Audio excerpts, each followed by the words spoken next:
So you all know that I always start my call with my favorite song, Say Yes to Success. Do you say yes to success? If so, in the chat room, put the word yes. So delighted to be on this call. I so enjoy doing these. A lot of work for not just me, but all of the co-hosts. And obviously this is sponsored by Zango University. And a little bit about why we do these masterminds. And if you've heard me with my passion and purpose previously, you know I really believe, as science shows, that everyone is born with $1 million mindset. And if you're on this call, it's because you are looking for more. You want to be more, you want to do more, and we're changing the old paradigm of what's in your subconscious mind. But the reality is what we do professionally in network marketing, direct sales, multi-level marketing is really very simple, not easy, simple. It's a whole lot easier to build a Zango business than it is, quite honestly, I think, to become a pharmacist, to become a school teacher, to become a realtor. I mean, we're talking about a long, long time in the learning curve professionally, whereas in network marketing, if you learn the skills, if you learn the magic of what to say, it will only accelerate your success. So I hope I'm correct in assuming you're listening, because you aspire to not only do more, but be more. And you know, it's interesting. The photo I'm showing is Eddie and I on an elephant ride in Thailand. We were part of this Sweet 16. And most of you that are new have no clue what that means. 16 candles, whatever. It was the first trip awarded by Zango when you hit Premier, which is $50,000 in volume. And for some people, that is a huge, huge achievement. And we actually did it in a very, very short period of time. But just understand, I didn't wake up and just come into Zango. I had already probably, maybe 13 years in network marketing, developing my skills, developing what we used to call my Rolodex or my database. It only took me 10 years to be an overnight success. And I so vividly remember when we were living in Arizona and we were in our early 50s and $450,000 in debt from a legal battle that we actually won, but the only winners were the attorneys, and that's a whole other story. But I remember Ed saying, Sandi, this network marketing thing just isn't working. And this was back in the days when phone bills were, 25 cents a minute. So my phone bills were actually bigger than any checks I was getting.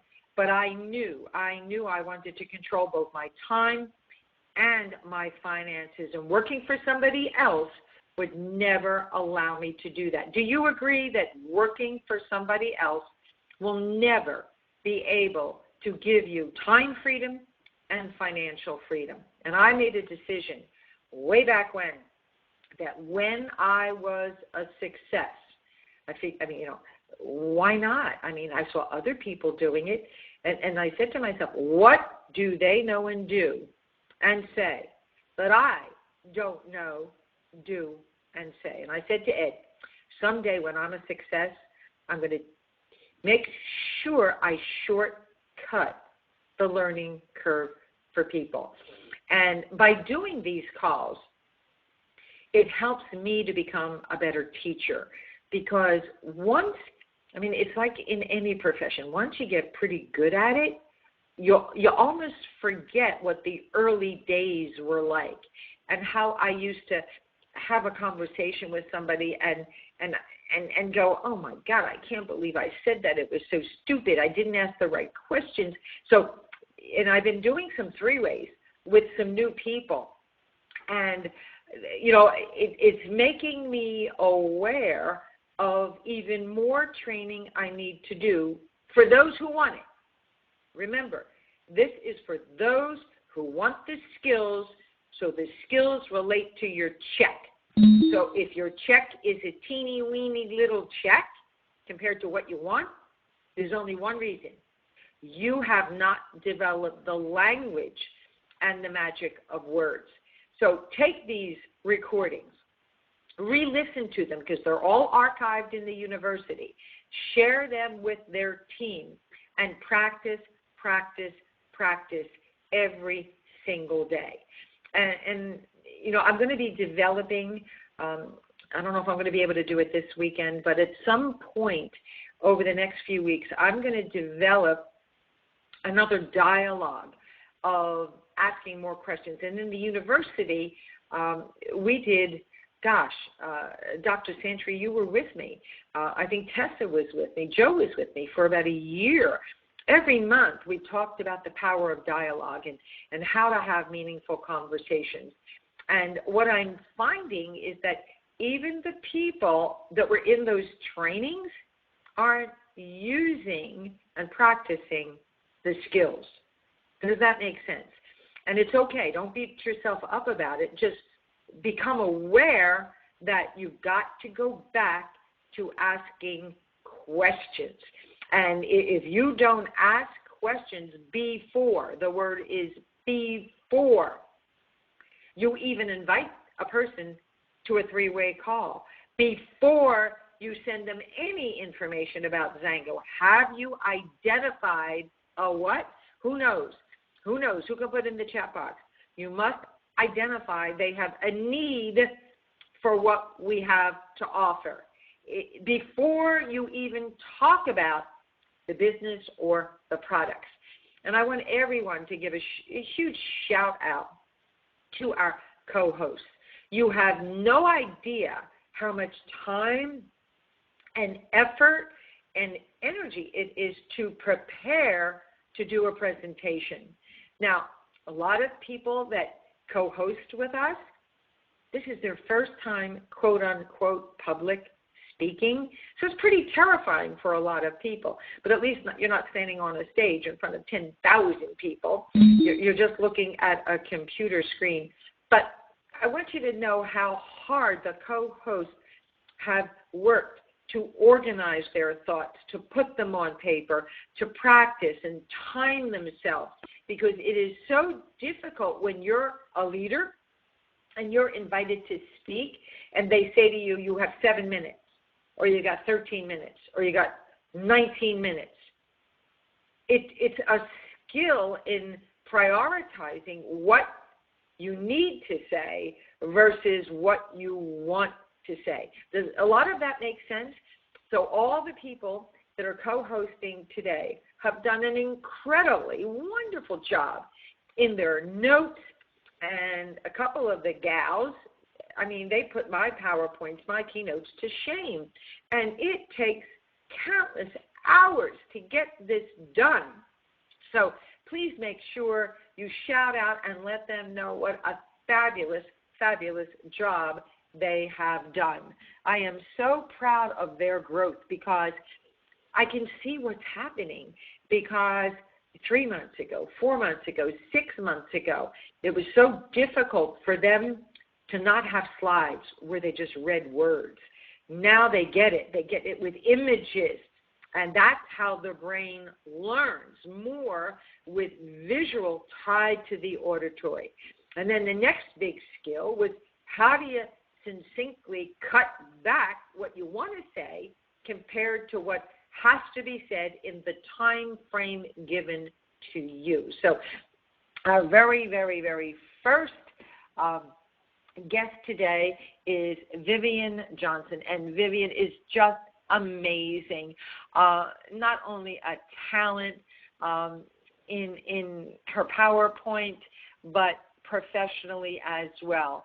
And if I'm correct, and Marilyn, help me if I'm correct, Vivian had a conflict tonight, but she worked so hard in getting her slides together, explaining how Big Al explained decision. I mean, think of the power of the word decision.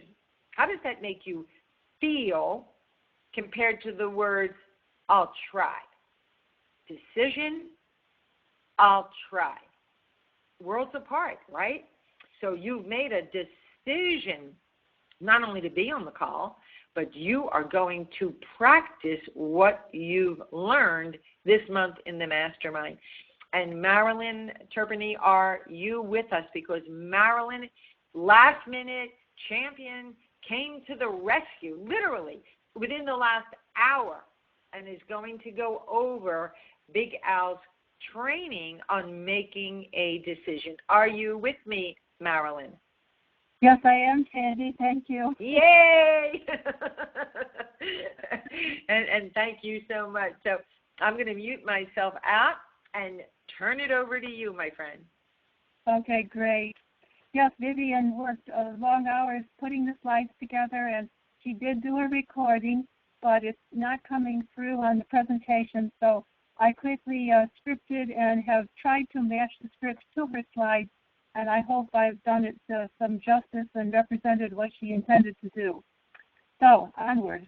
The three things to be a success in network marketing career are good attitude, motivation, and a set of skills. And if you do not have all three of these, then you seriously should consider maybe keeping your day job at least. Slide, please. In the next slide, a good attitude is everything.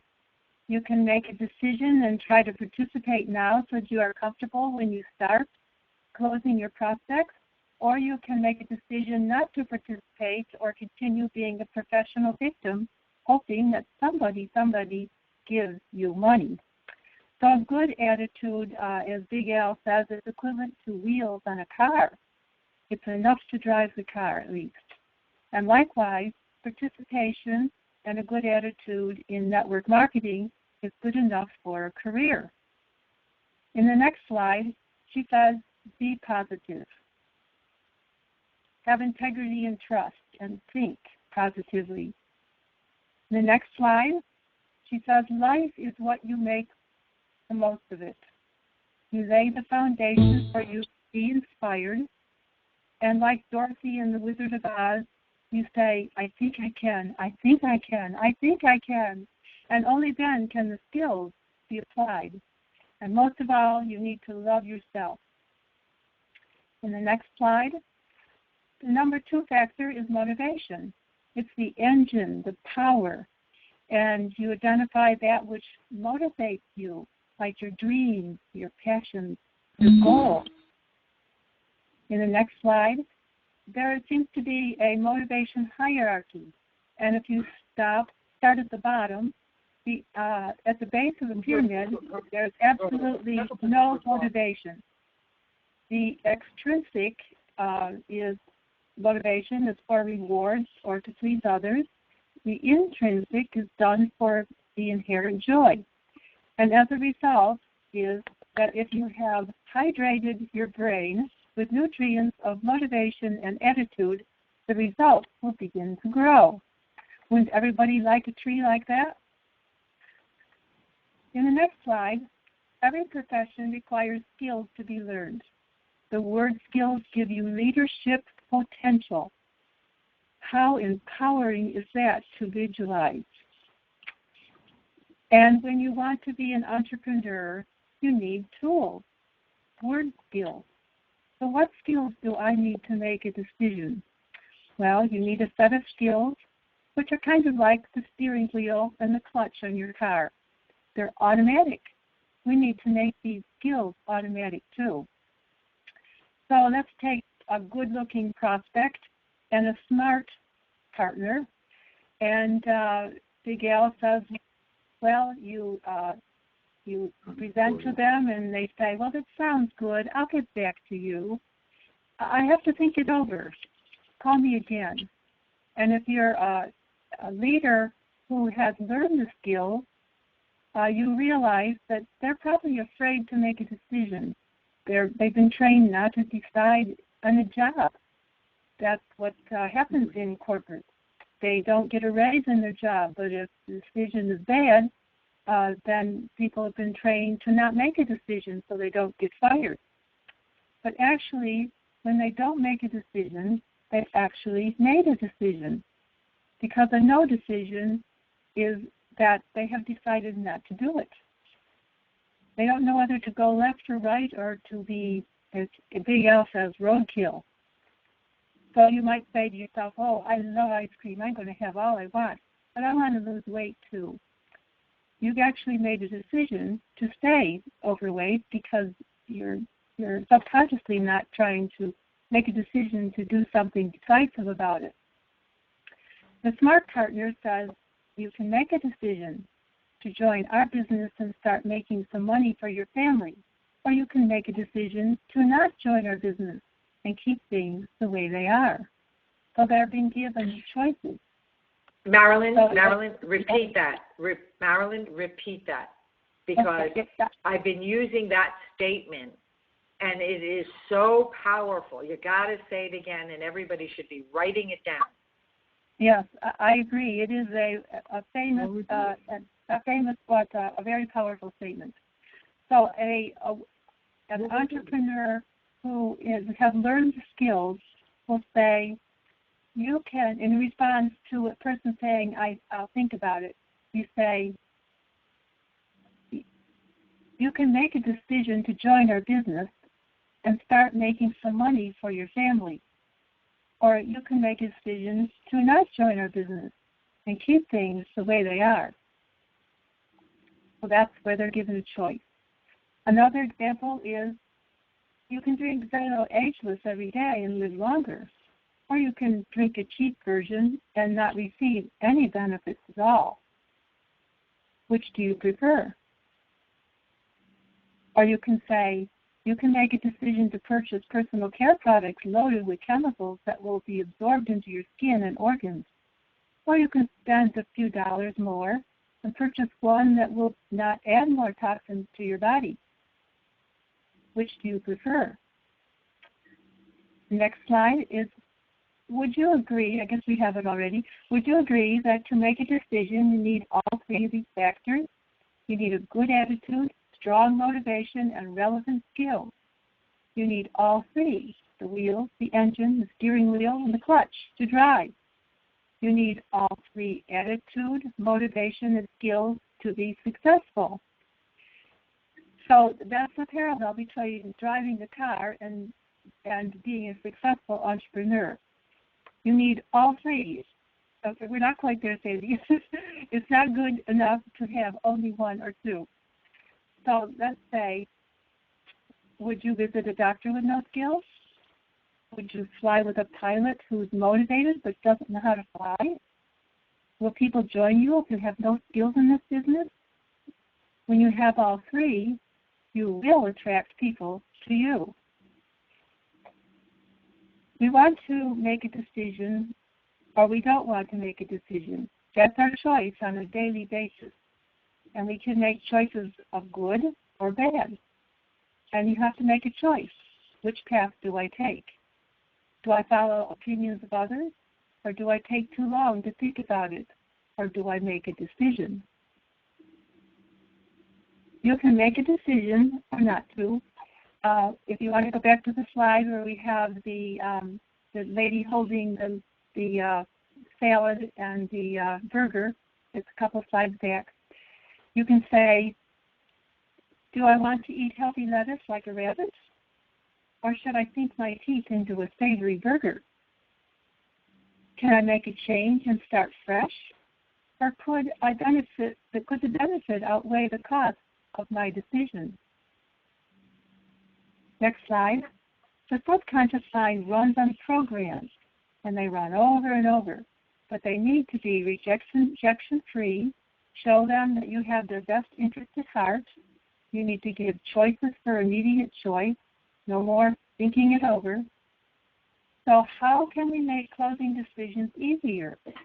Well, Big Al says there are 9 words that are in a sequence. And these skills are the learning sequences of words to say that, does say things that do it automatically, just like your clutch and your accelerator, they happen automatically. We just do the right motion, say the right words, and it comes out automatically. And we need to memorize these key phrases and teach them to our downline. So what's going to be easier for you? Here are some examples. To complain every day about how miserable and underpaid you are, or come with me to a meeting tonight and see how you can change your life forever. Another example is to wake up.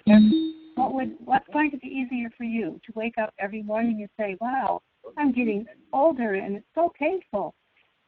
Or you can start taking some good nutrition so you wake up every morning feeling like $1 million. Which would you prefer? So talk to your sponsor and get excited about life again. The next slide. It's going to be easier if you, or what's going to be easier for you, are the key phrases. And we can use some of our products in Zango. In the next slide, for example, in 3D, you could say, what's going to be easier for you? To discover that your love handles are contributing to your interior belly fat, or give Zango Pro 3D and Ageless a try and discover that your belly fat, energy, and focus, and muscle fatigue, and love handles disappear.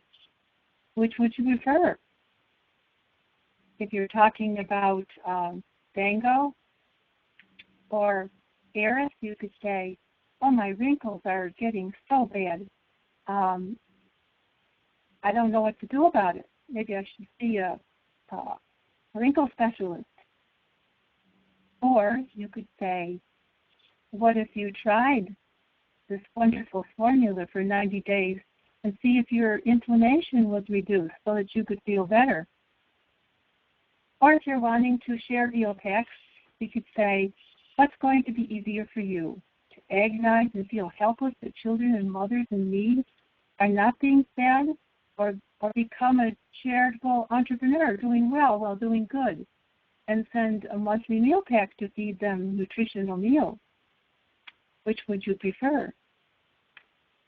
And so these are the choices and the decisions that we need to share with our potential clients and make sure that it's rejection and a free choice, and that you say, make a decision. Is it easier for you to make a decision or not? Give them choices.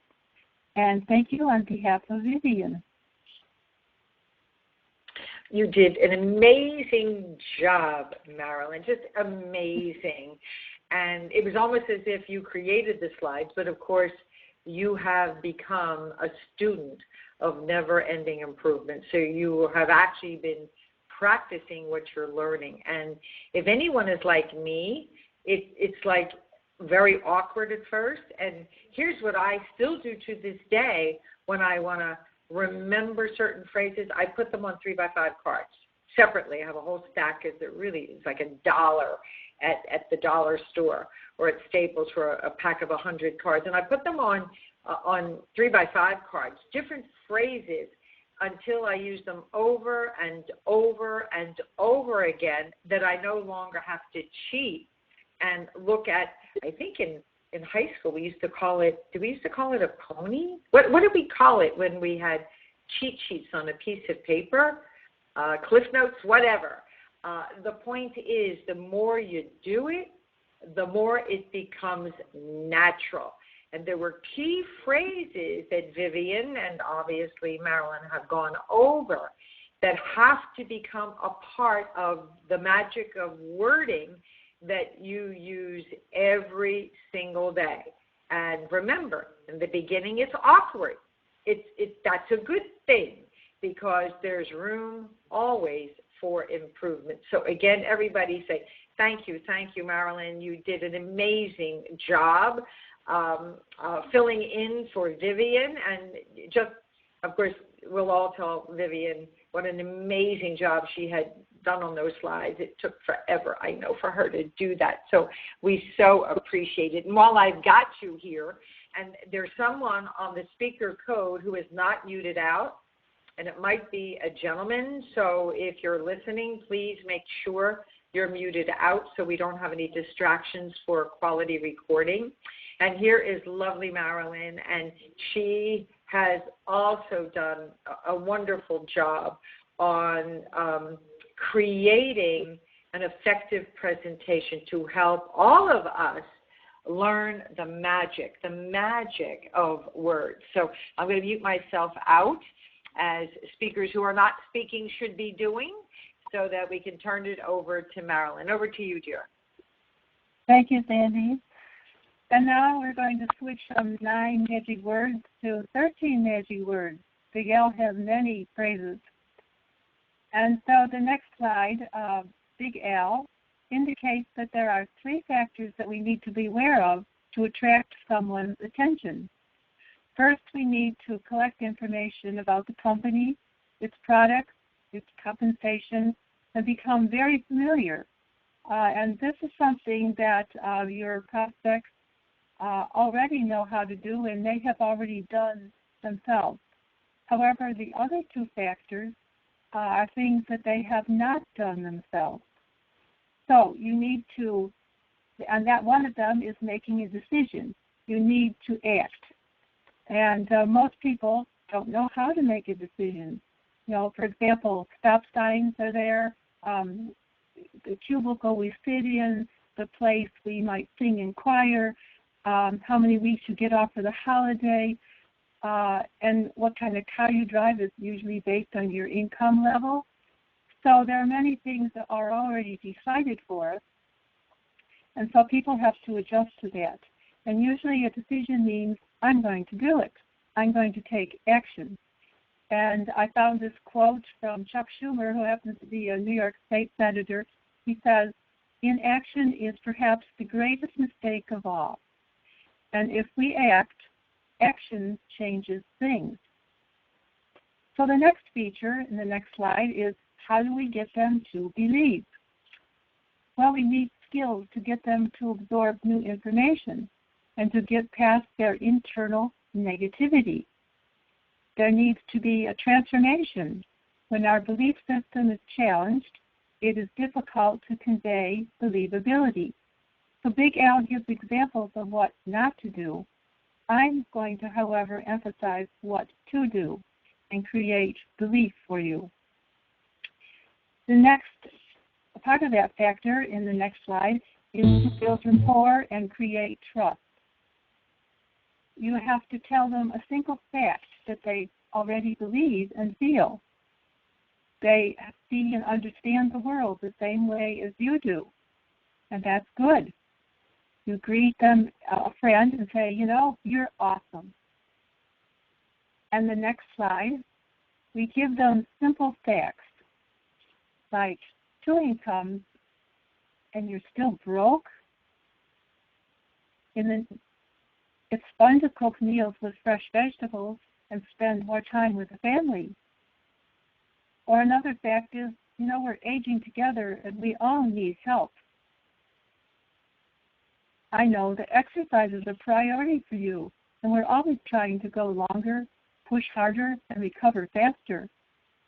And finally, we all like to spend more time with our children.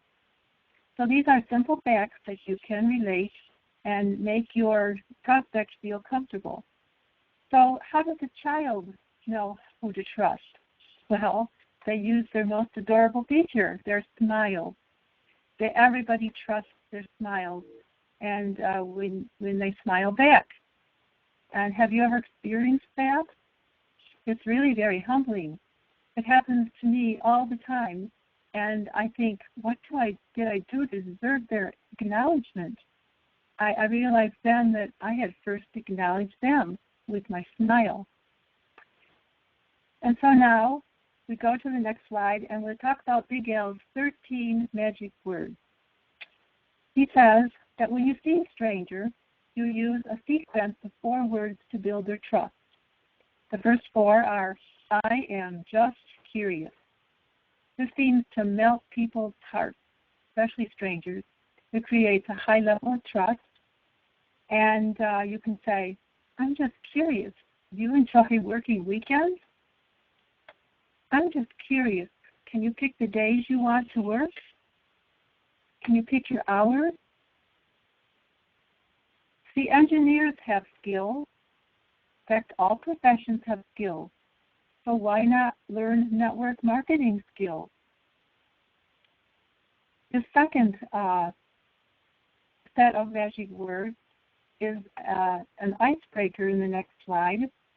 And the words are, I just found out.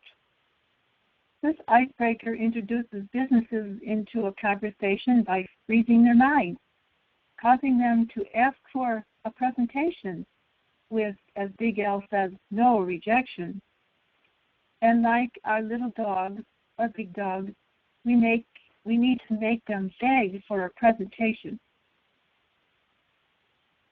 They love to do that for a treat. So let's have some examples. I just found out how we can get an extra paycheck every month. And then you let it hang in the air and see what they say. And don't feel guilty about coming in and filling the blanks. Just go on. I just found out how you can stay home with children and get a full-time paycheck. I just found out how I can retire 5 years earlier with full pay. I just found out how we don't have to work 45 years like our parents. And there are many, many other examples. And their normal responses, well, tell me more. Well, I have more energy every day. Well, how is that? And then your response is, well, I just found out that I can make more money part-time than I used to full-time. And what happens is that your conversation has now shifted from personal to business. And the next slide, we now are what Big Al calls the closing. I think what he really means is asking permission. I think of a closing in a much different way. So I like to think of it as asking permission and using his final 5 magic words, which are, would it be okay if? And you do this before the presentation, unless they have already made a mental choice to join. And you say, how long does it take for you to decide when you receive a call from a salesperson? Well, if you ask yourself, most of you will say 10 seconds. And then you have to think, would they do that to you? Of course they would. So people need to make decisions, people often make decisions about a performer or a speaker long before they even heard the speech. Men like to surf channels. They just click from one to the next and decide whether they're going to see that program even before they've seen a word. So the human mind makes first decisions based on zero information. And so if that's true, what is a decision based on? Well, it's called pre-existing information. And because of existing programs going on in our mind, that information supports that decision. For example, if a gypsy sees a wallet on the floor, they're thinking, who does it belong to? Well, me, of course, because it's programmed into your life to respond that way. Another scenario, a 17-year-old son of a pastor or a teacher sees a wallet in the ground, and what will their decision be? It'll be, well, it belongs to a different person. And so I won't pick it up. So the responses are quite different. So our job is to talk to pre-existing programs of the subconscious mind and do not use information to obtain that decision, because, as we just found out, most decisions are based on zero information. Isn't that incredible to know? I thought so. There are 3 skills of the network marketing profession that we must learn. And I found this adorable orange cat. And in the next slide, and the first picture says, I'm just curious. Do you think there's something tasty up there moving around? The second cat says, well, I just found out that it's a goldfish swimming in water. And he puts his paw inside. And finally, would it be okay if I climbed in, had lunch, and took a swim too? And finally, the best thing we can do in the next slide is to practice, practice, practice, practice, and learn the skills of the network marketing profession. And so I took about 5 examples here, and so that we could practice just a little bit. And you can say to a stranger, I'm just curious, do you enjoy working weekends? Well, no. Well, I just found out a way to keep your current job and still earn extra income. Would it be okay if you had extra cash flow and a better work schedule? And then see the response. The next example would be, I'm just curious, do you ever wonder how to look and feel youthful again? Sometimes. I just found out how to restore flexibility in our muscles and tissues. Would it be okay if your skin gets younger while you slept? And then watch their face. The next example is, I am just curious. Is this a pretty good paying job? Well, I just found out that there's a way to reduce taxes and keep more income. Would it be okay if you could use that extra for your dream trip? Another example is, I'm just curious, do you have any idea how to eat this pomegranate? I just found out that it's a tropical fruit, like the mangosteen. Would it be okay if you could tell me how to release the seeds? And this Big Al has a little, I'm not sure the word for it, but a little kind of inside humor. And so I put that in there as he did. This actually happened to me. I was in a store, and I started a conversation by looking at a pomegranate and talking about the seeds, and then I started talking about the mango seeds.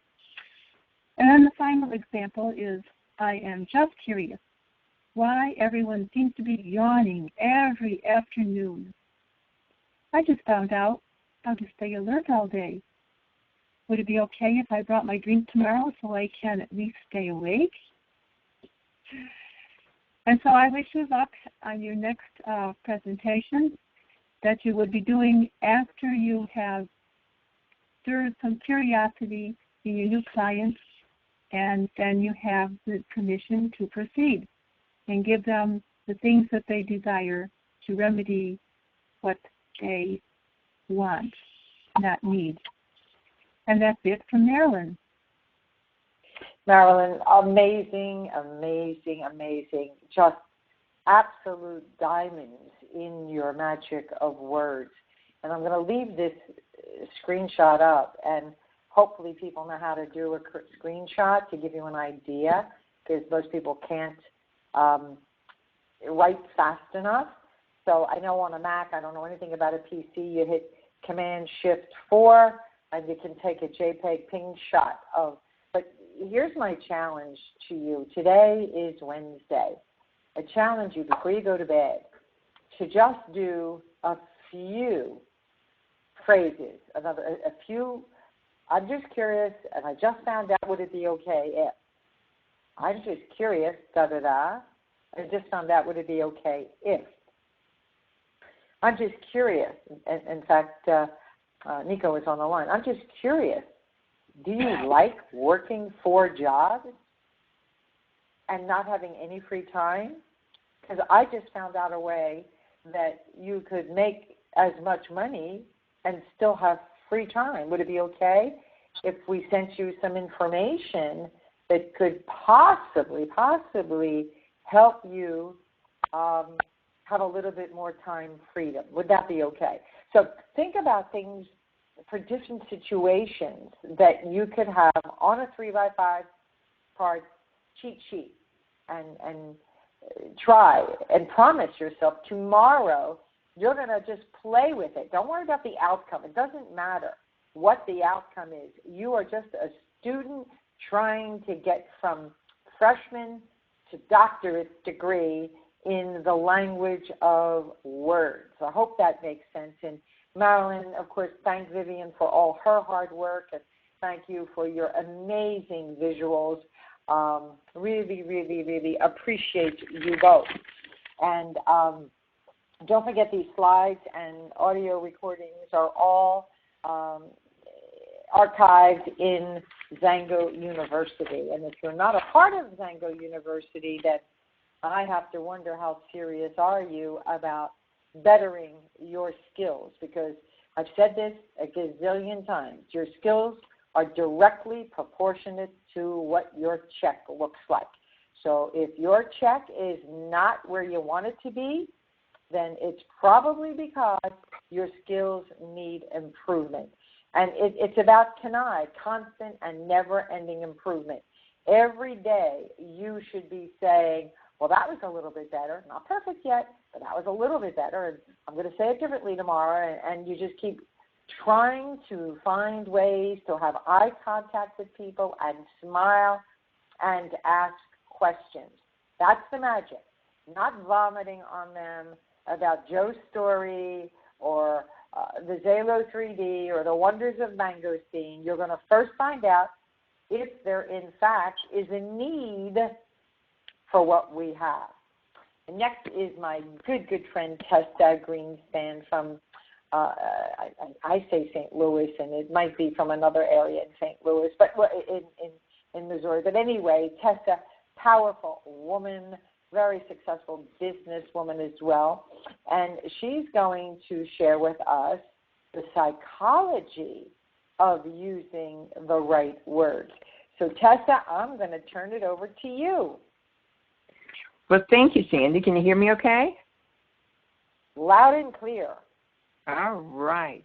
I love this, by the way. It is so good. And thank you for all that you do. And those PowerPoints were really good, the slides that we just had. So I just took a picture of them.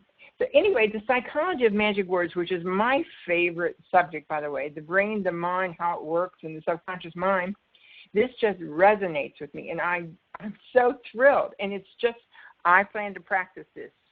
Believe me, I already set up 2 people to practice with. And it's important for us to practice with ourselves, but more important is to teach new people the words and the skills. But if we don't know it and learn it, then we can't teach it. And decisions, Big Al had said so many things, and I listened to it 3 different times so that I could really pick up. Decisions happen even before the presentation.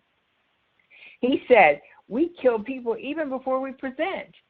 People make the final decision before we even start, 100% of the time. So we must give thought of the words, our posture, our tone, our smile. Are we relating with them? Their opinion happens in the first few seconds, and it's immediate. And it's based on, do they like us? Do they like our tone of voice? And are they comfortable with us? And are we using the same tone of voice? Do they feel like they can resonate with us? But building the rapport is what is so important. And one of the things he said is they don't want so much information as far as where this was made and it has Sheila G's and all of these different things. They really don't want all of that information, in which, there might be a very limited few who do, but it's very few. So, and a good question, an example is, do we make a decision, for instance, this is an example, about watching a video in the first second. How often do we just turn? We see just the first, and then we switch. We switch until we see something that appeals to us. And that's really with people. And they make a final decision, and even before we speak to them. So how we look, how we present ourselves, are we really on the same sort of dress alike to them? All of these things make a major difference. The subconscious mind is in the background analyzing all of these things. And it's really amazing how our mind works.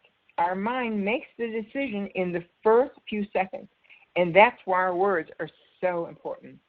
So an example of the first words is, would it be okay if? Now, would it be okay if I were to send you a clip after we talk? Would it be okay if we set up an appointment so that I can check to see what your feedback is on this. So it's and so the subconscious mind is analyzing this, and he was saying, and it's true, would it be okay is softening. It is not going at them right away. It's softening, and they are then softened, and it is taking their survival skills and their, stay away, sales, all of that. It's taking away all of those. So we're getting past the filter into the subconscious mind when we say, would it be okay if? And so their shield goes down. So here's some more examples of it. Would it be okay if we could wake up every day feeling like $1 million? Would it be okay if you can make your skin look younger while you sleep? Would it be okay if you keep wrinkles away longer? So again, people run on subconscious programs based on pre-existing programs. And the major program running is survival. We can only have one thought at a time. And the rest of the programs are running in the background, the subconscious mind. So we all make decisions based on survival, like be safe, don't be first, stay in the comfort zone. Those are our survival skills. But when we meet with people, they're always thinking about survival. So it takes two words to really soften that too. It's most people. And the other magic words are, for instance, most people really enjoy this. Most people have results within 30 to 60 days. Most people. So it's really practicing using all of these words too. And I love this. So the other is, would it be okay if? And I really like that. So we can add so many things to it. And I would suggest that I'm going to write down, would it be okay if, and then add things to it. The other one, and I really like this one. I like them all, by the way. I'm going to use them all. I'm just curious. Could you tell me? I'm just curious. Were you able to look at that clip I sent? I'm just curious. And so it's not going in. We're breaking down the wall so that they are open to what we say. And then the other ones are everybody says. Everybody says they have great results. Everybody says their wrinkles have disappeared within a very short period of time. Or everybody knows that when you stay out in the sun, you're going to get wrinkles. Everybody knows that when you age, you're going to get wrinkles. But everybody does not know how to get rid of them. Most people who buy this Eris have less wrinkles within 30 to 60 days. Would it be okay if you tried Eris for 30 to 60 days and see how much younger you could look? So the way to get total control of a person's mind is to say, I have some good news and I have some bad news. So it stops the person because they always want to hear what the good news is and the bad news so that they can work at it. The good news is there is a product called Eris that reduces wrinkles and helps your skin look healthier. The bad news is people will ask you if you changed your hair. They do not know what the difference is, but they know there's something different. Most people buy these two products first, the juice and the LV. Most people want to live longer and healthier. Would you agree? Most people listen to Saturday Training and join XU Worldwide to start training. I'm just curious. Would you like to save $3,000 to $5,000 per year on taxes? Most people love saving money on their taxes with a home-based business. Everybody knows we pay too much in taxes. Everybody says they would like to pay less taxes. Would it be okay if I showed you a way that you can do that? So the bottom line is practice, practice, practice. Over and out. Oh, Jessica, you were great. Thank you so much. And I think it's so cute the way Dr. Santry is making his comments. He's got degrees that have degrees that has degrees in psychology.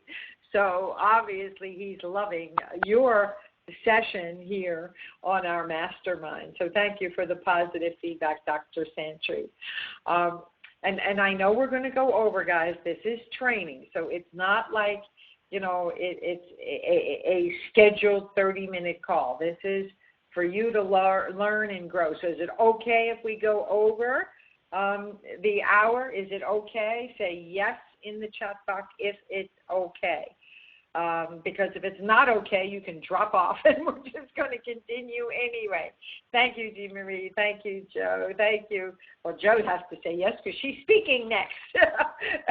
Again, great job, Tessa. So, Joe, I know we had a conversation today, and Joe is really very helpful in enlightening me as to how much we learn, and yet how much we also forget.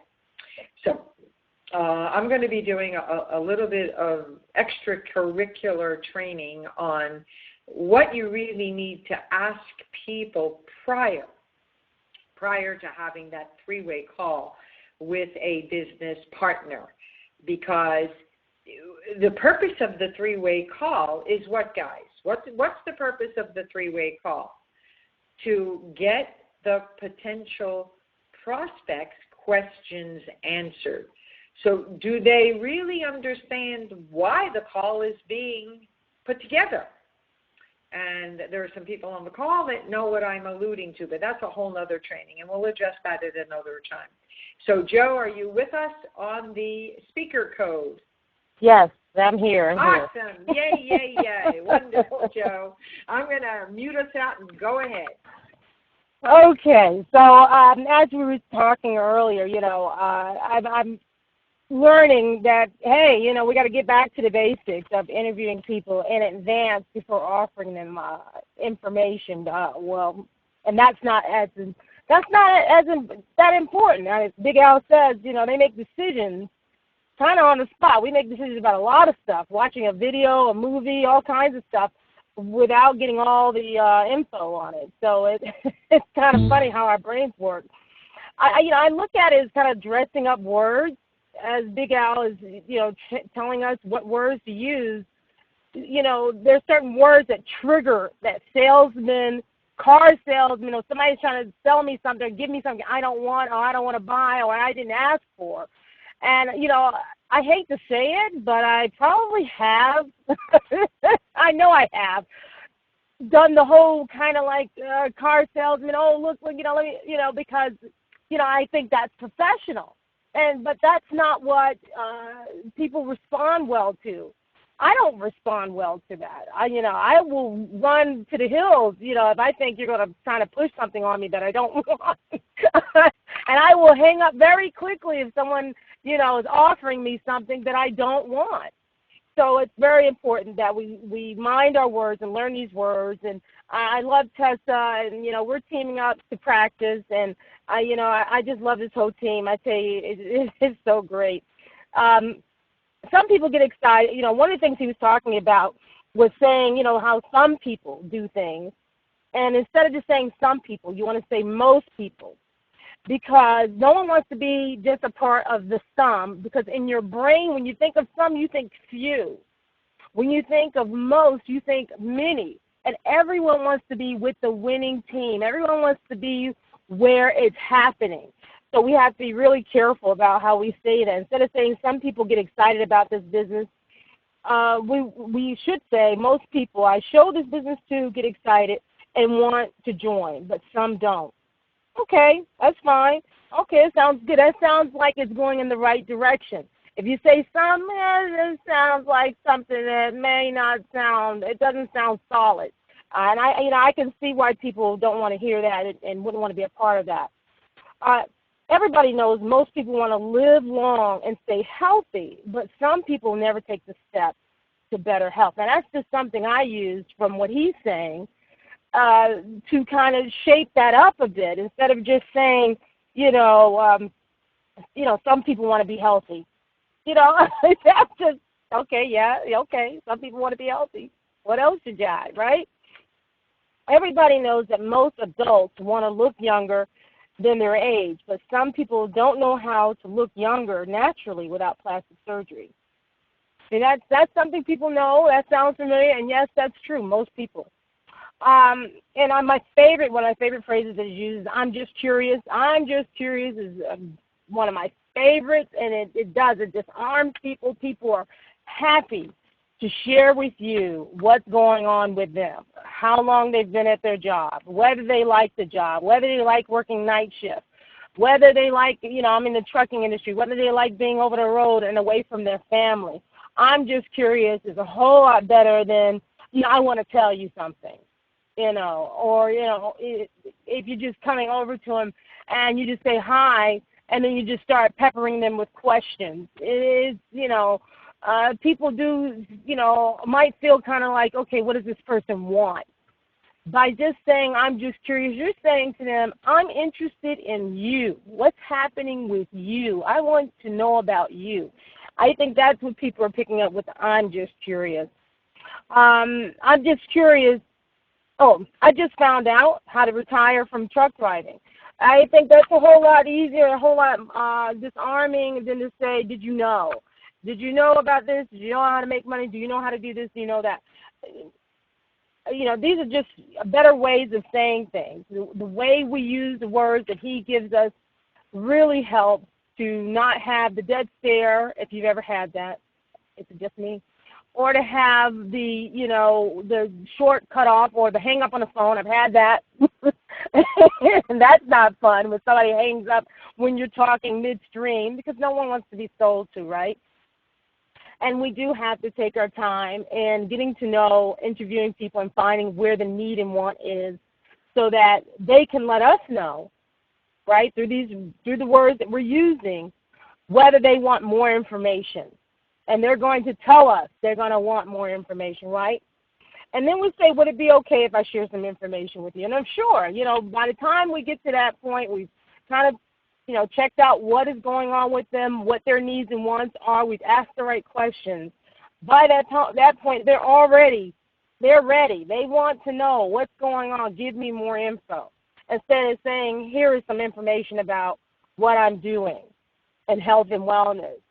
People don't want you to just tell them. They rather you give them the opportunity to make a decision for themselves as to whether they want that information or not. So that's my sequence of words summary.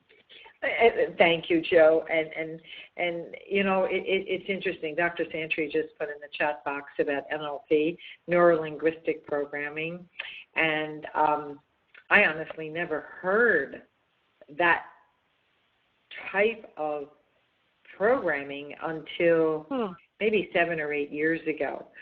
So the point I'm trying to make is that there are things that are fundamental that work in Zango, in our profession.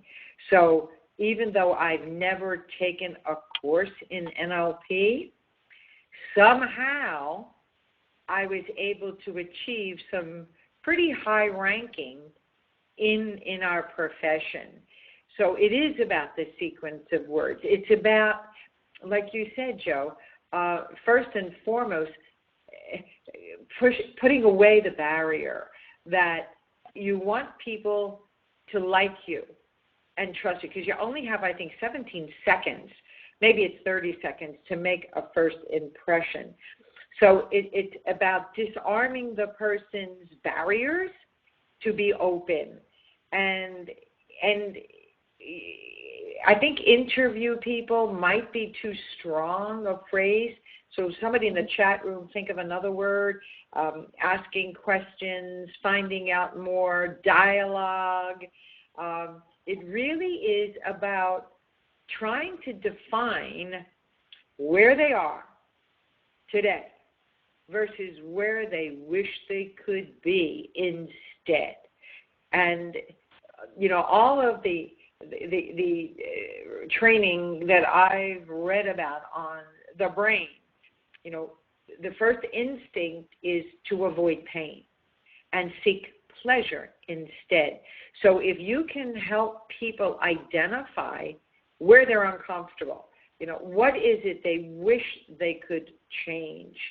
And once they verbalize it, it's like the floodgates open to possibilities. And you keep asking the right questions before you open the fire hose or have oral diarrhea on people about our wonderful company and our wonderful products and our wonderful compensation plan. I mean, is that a visual oral diarrhea, for goodness sake? Yeah, and I think it's, I think it's just from the excitement. I mean, because it is, the company, the products are so great, it's so much. We get excited, and I think it takes a lot to discipline your mouth to kind of hold back and not just come blasting out. Hey, we got it. We're the best thing out there. So and it happens, Joe, to everybody. It still happens to me when there's an opening, when somebody says, "Oh, I'm so sick and tired of being sick and tired." The initial reaction is, "Oh, do I have the solution for you?" And I jump all in, and then I have to pull back and say, "Hey, wait a minute. I've got to go through my Detective Columbo. I have to hurry and put on the dirty raincoat, the sloppy hat, and grab a cigar and start asking questions before we tell them about the solution to their pain." And for sure, before you arrange a three-way call, because you laughingly mentioned, being hung up on. I think that happened yesterday with a three-way that I was on with a good friend, but it was a huge learning lesson because we realized that the dialogue wasn't deep enough to find out what really was the person looking for. And I got to warn you guys, and I'm going to say this publicly, a lot of you are hammering Craigslist under resumes, and I got to tell you, who are you talking to? People who are looking for a job. They're looking for, quote, a safe, secure job with benefits. They are not entrepreneurs in most cases. So you've really got to do your dialogue to keep asking, before. I mean, you could have 100 conversations in a week and not come up with one person that has an entrepreneurial brain cell in their body. So you need to ask the question simply, with warmth and with love, do you really love what you do? Do you see yourself doing this for the next 5, 7, 10 years? If you had all the time and money in the world, is there something else you would rather be doing? Have you ever dreamed about being in your own business?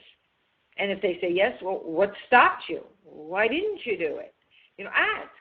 What do you think it would cost to open your own business?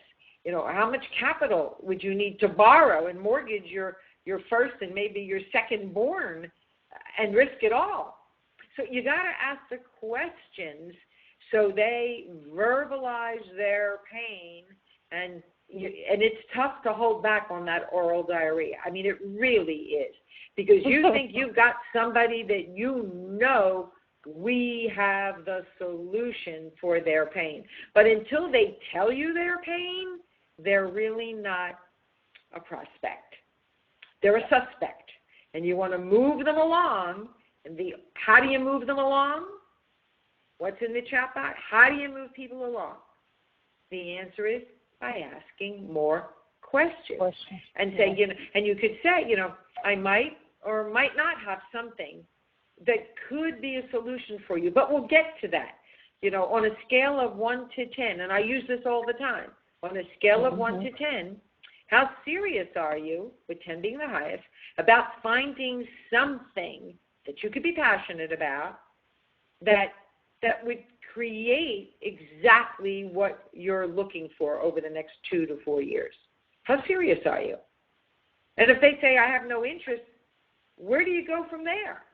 You're going to start sending them Joe's story and what's his Zango and your best day yet if they have no interest?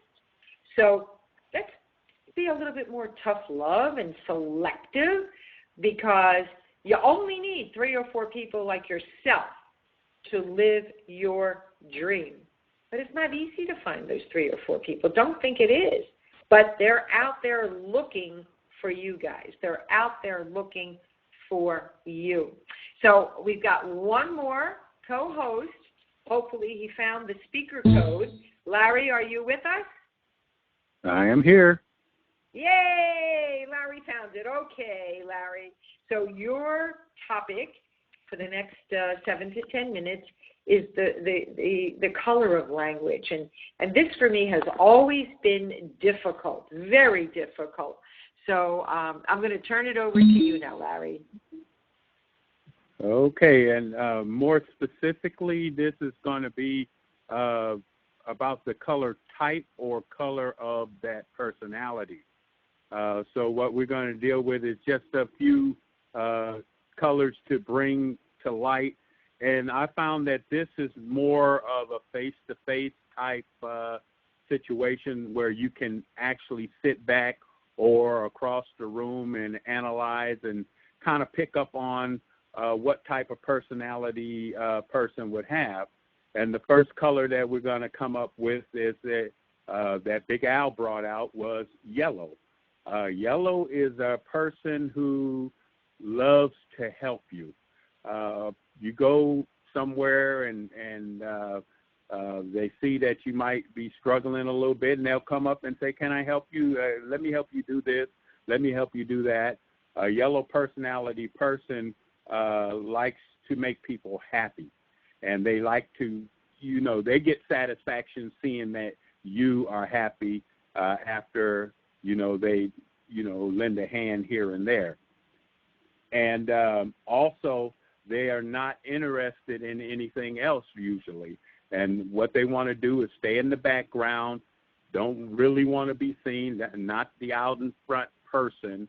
And we might find these individuals even in our groups and things like that. They are people that like to volunteer to set tables up or to set up booths or things like that. And we go to the convention and we see a lot of folks who like to volunteer, like to be behind the scenes, if you will, making things happen, but never, really willing to jump out and be in front of everybody. I don't like to stand in front doing presentations and things like that. But if you say, hey, I need to set these tables up and get some refreshments and things like that on them, they're gung-ho and they're taking care of it. I got that under control right now. And that's the yellow type of personality. And you can usually sit back. As we were going through these presentations, I was just listening to the individuals talk and the things that they would bring up. I can pretty much in my mind get a snapshot what is a yellow personality, because I after taking Big Al's course and going through it, you can pick those type of people out. And the next one is the exciting one, and that is the blue personality. This individual, and you probably snap right to it, you understand that this is the party animal. Woohoo! Want to take it on, want to get out there. They're always talking, they're always laughing, and they love to have fun, and they look for wherever there's some excitement going on, and they get fired up about that.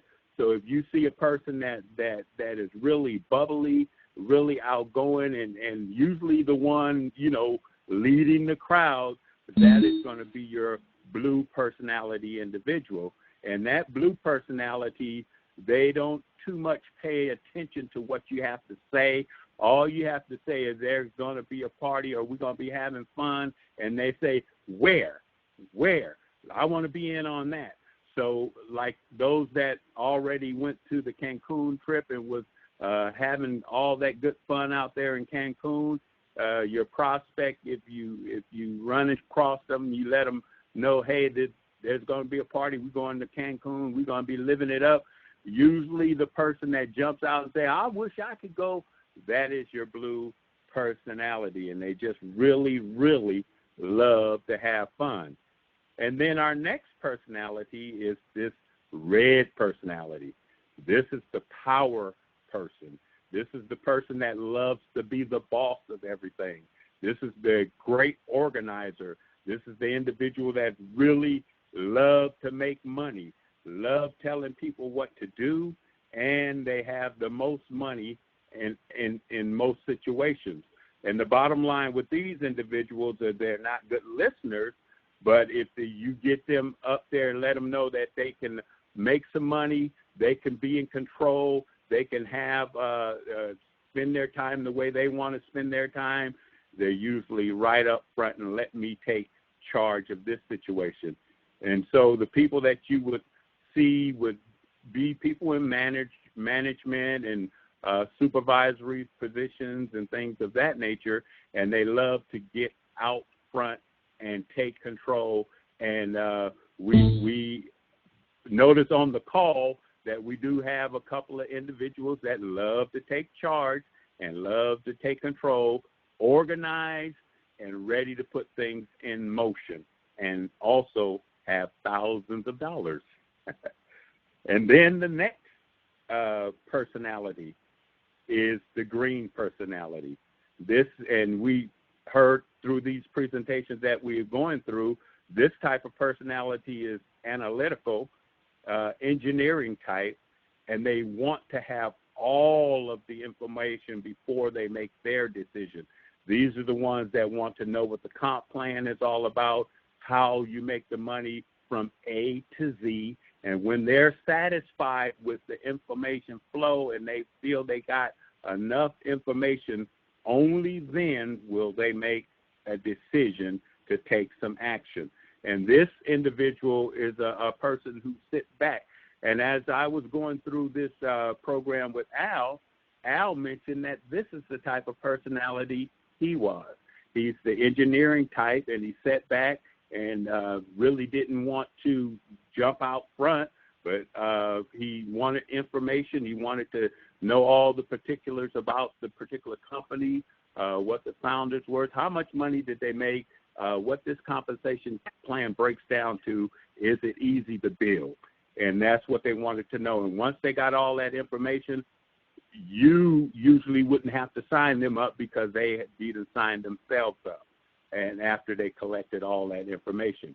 Also, to recognize that an individual might be multicolored personality, and some might have a higher percentage of yellow and a little percentage of green, a smaller percentage of red, and so on and so forth. So you got to fill a person out, get an understanding of who they are, what they want, what their desires are, and then you could kind of figure out which personality you're dealing with. And that's how you handle the color personality. Great job, Larry. Really great job. And you're right.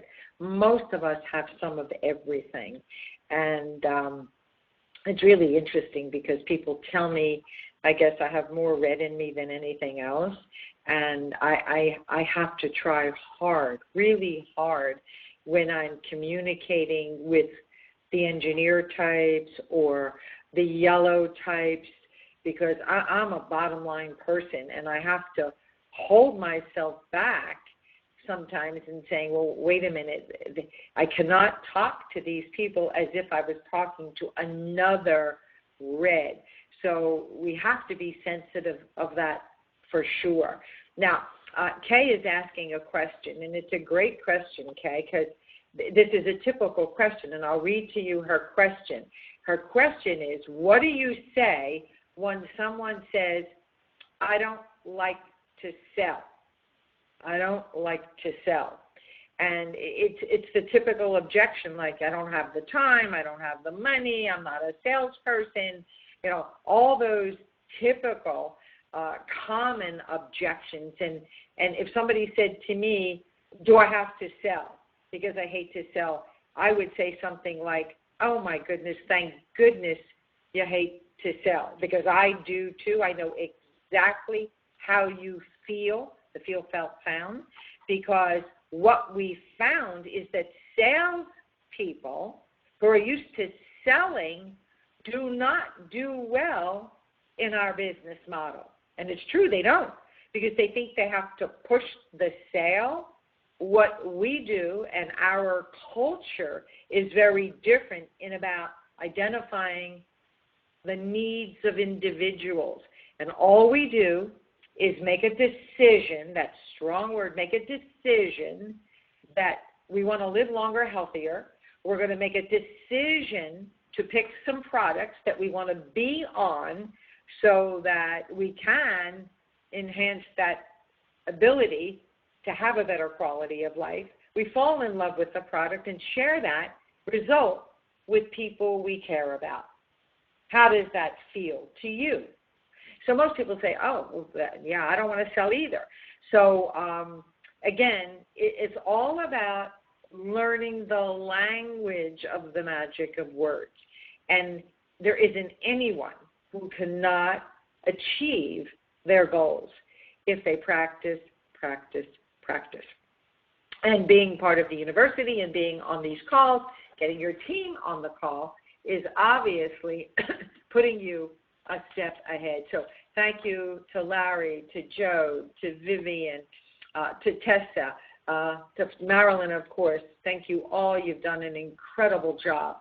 And remember, success is like a puzzle. There's no quick way to put the puzzle together.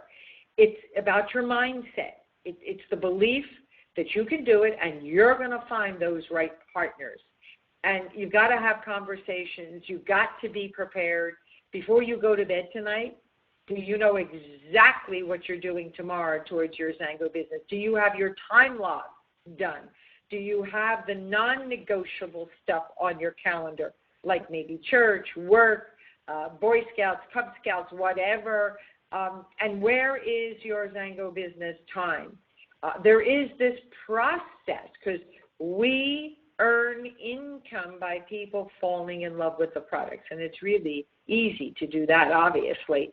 And to practice, practice, practice, and do your best at practicing until you have it perfect and continue to improve, but duplicate it. Because just because you know what to do now, it's your job to teach others. So I thank you all. March is ending literally almost within hours, and I'm thinking hard about the curriculum for April. So I'm going to give it some thought. I may reach out to a couple of you to get some counsel with you and think, because my job is obviously to serve your needs. And there's a couple things that I'd like to do. And with the first quarter, we were spending it on the power of the magic of words. And, of course, these are all recorded in the university. My suggestion would be to go back to January's recording, take some good notes, February and this one, and then start practicing, so that you can be the professional that you know you can. And with that, I'm going to say good night. And everybody, please say thank you to our co-hosts. They were fabulous, just fabulous. And with that, have a great Easter weekend, everybody, for those who are celebrating the Easter holiday.